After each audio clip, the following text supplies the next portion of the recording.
Good morning, ladies and gentlemen. I would like to firstly thank the Mongolian Marketing Association as well as Mr. Bagana for the kind invitation. So thank you. And yes, thank you. I will stand here so you can see me. So I have just completed my 7.5 years term of office as director of the Nanyang Entrepreneurship Center, and that's the reason why I chose this topic. I've now returned back to the business school as an associate professor in marketing. So I love both marketing and entrepreneurship. And my talk today focuses on looking at what are some of the very excellent marketing ideas and practices. And I would say that these cannot come about if one does not have an enterprising mindset. So excellent organizations, they very often create innovative products or processes, and they deliver exceptional value. So what is the relationship then between entrepreneurship and marketing? By the way, when we talk about enterprising mindset, it doesn't mean you must be a businessman. Whether you are running a charity, the government, or a business, if you have an enterprising mindset, that is an asset for life. So when we look at that, superlative marketing ideas will need to leverage on brilliant enterprising mindsets. So let's just have a look at a quick definition about what is entrepreneurship. There are many definitions, but one of them identifies three key characteristics: opportunities identification, allocation of resources, and value creation. What about marketer? So I did an article with Philip Kotler and I asked him, what do you think are the key essentials to be an excellent marketer? And he mentioned these three terms: creativity, leadership, and differentiation, which Hermawan has alluded to as well. So I learned a lot of things. I learned a lot of things from Philip Kotler. I learned a lot of things from Hermawan. I also learned a lot of things from my own students. Really, a lot. So if we were to look at that, entrepreneurship and marketing excellence has a lot in common. Which then means that if you want to be an excellent marketer, you need to have an enterprising mindset. So the question, as I mentioned, enterprising mindsets do not only belong to business entrepreneurs. Anyone involving in any organization, if you have a brilliant enterprising mindset, you can be extremely innovative. So, two key questions that I will address in my talk today. One is, how do we develop an brilliant enterprising mindset? And the second is, what are some excellent marketing ideas and practices? Bagana has asked whether I can showcase some examples that everybody can learn from, including the Mongolian members of the Mongolian Marketing Association, as well as the public community as well. So a question, how to develop brilliant enterprising mindsets? Within 1 hour, I cannot have all the answers. So what I'm showing is I cannot claim that this will be comprehensive. But what I hope to do is, if I can stimulate your mind, that is my goal, the goal for my talk. So one of the things that we can learn is by looking, for example, at what are the innovators' DNA. And quite a few things that I can pick up or learn from this book is 5 things. If you want to have an enterprising mindset, think about associating, questioning, observing, experimenting, and idea networking. So what are these? What does that mean? One is associating. The ability to successfully connect seemingly unrelated questions, problems, or ideas. In other words, learn not just from your own industry, but from outside your industry. So allow me to use the example about the Singapore Zoo. When you do visit Singapore, I would say please come and visit the zoo, not just the casino. Very interesting place, because when we look at that, they are very innovative.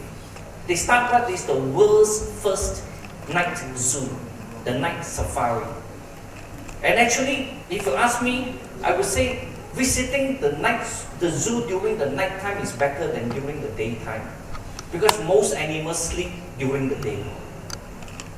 So they are very innovative, not just for their night safari, but also for their daytime zoo. One would expect that if you go to a zoo, you will visit all the various animals. I did an interview with, at that time, the CEO of the zoo, and his name is Bernard Harrison.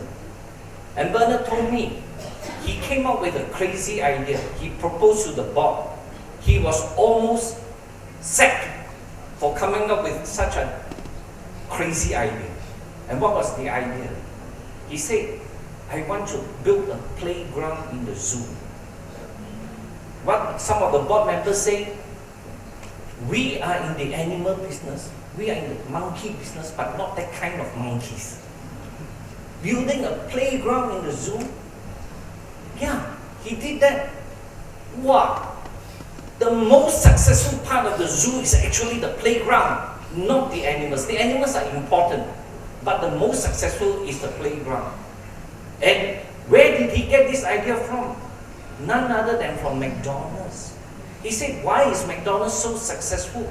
Because of the playground that they created. So this is what we call associating.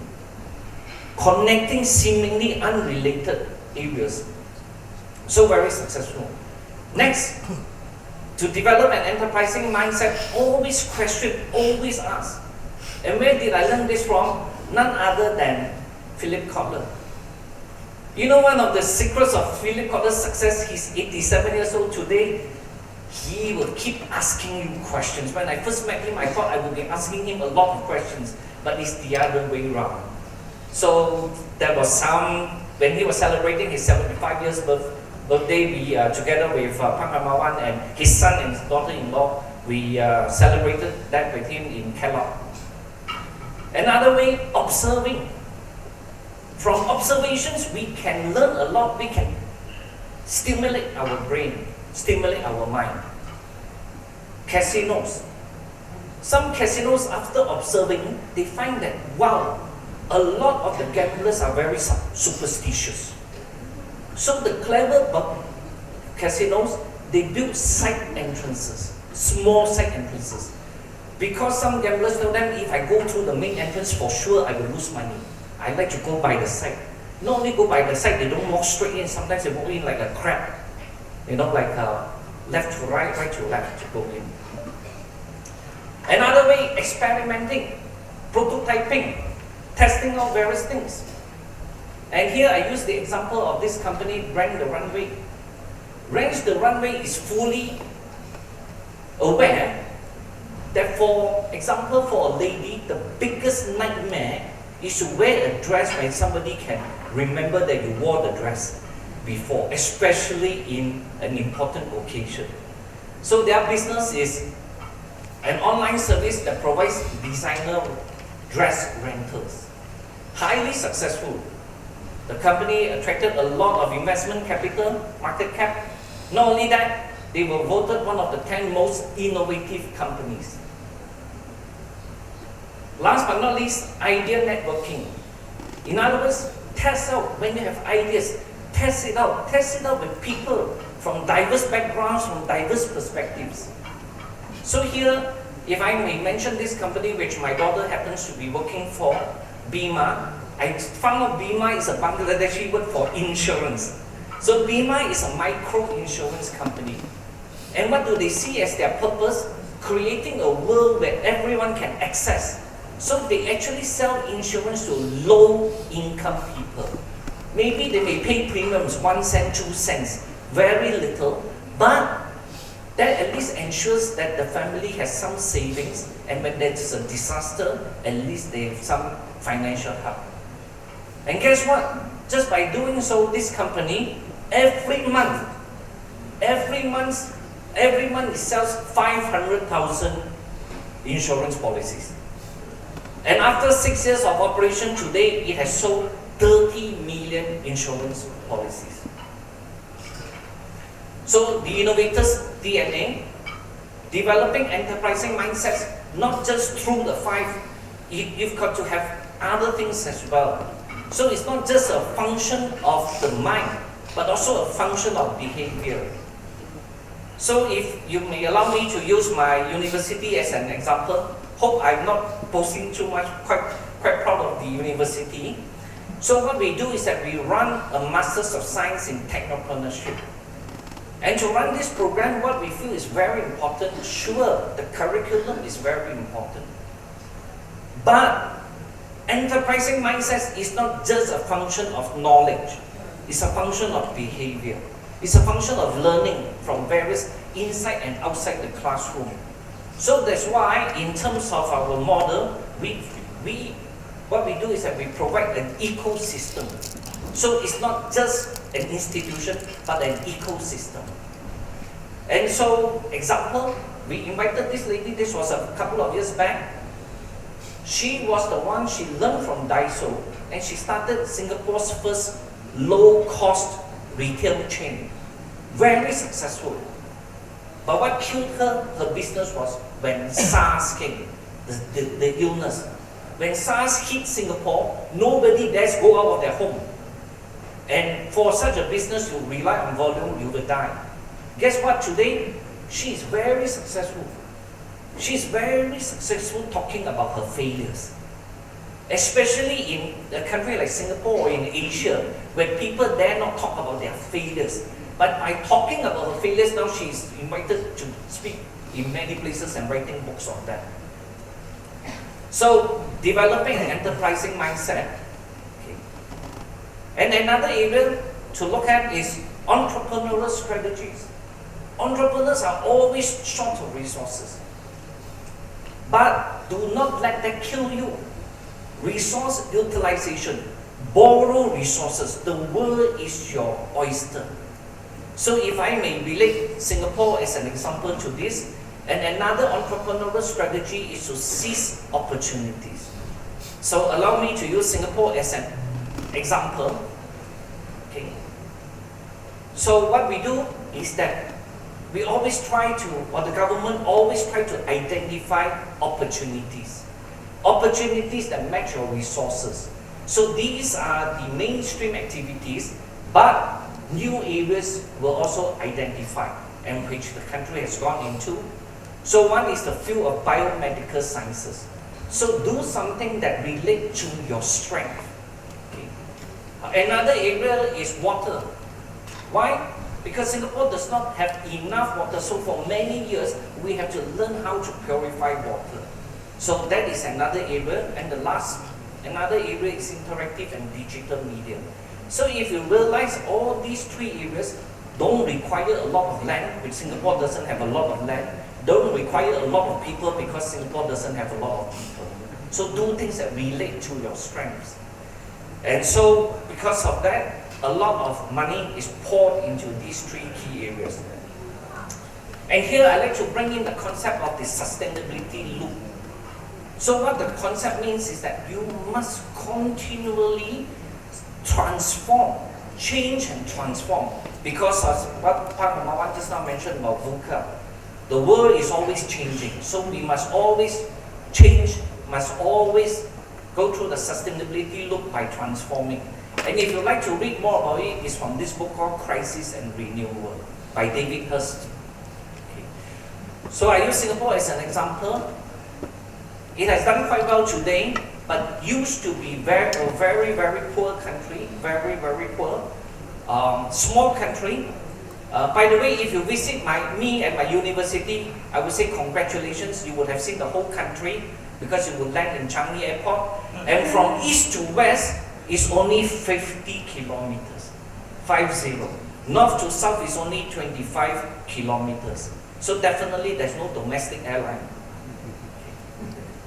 And people also very small, a bit like Mongolia, 3.4 million citizens. But we borrow a lot of resources in terms of talent, in terms of manpower and so on. So this has actually helped the country by seizing opportunities and also by borrowing on resources. That has helped the country to develop quite well. Okay. But another thing just I want to emphasize is this. Even if you do well, never be proud, never be arrogant and complacent. In other words, one has to keep changing, transforming. We'll have to do that. So these are some of the new projects that, if you come to visit Singapore, next month Terminal 4 will open. Next year, Jewel will be ready, so Jewel.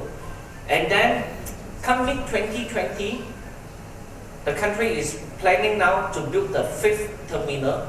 And the different thing about the 5th terminal is the 5th terminal will be bigger than terminals 1, 2, 3, and 4 put together. So by that time, it should be able to accommodate 120 million passengers a year.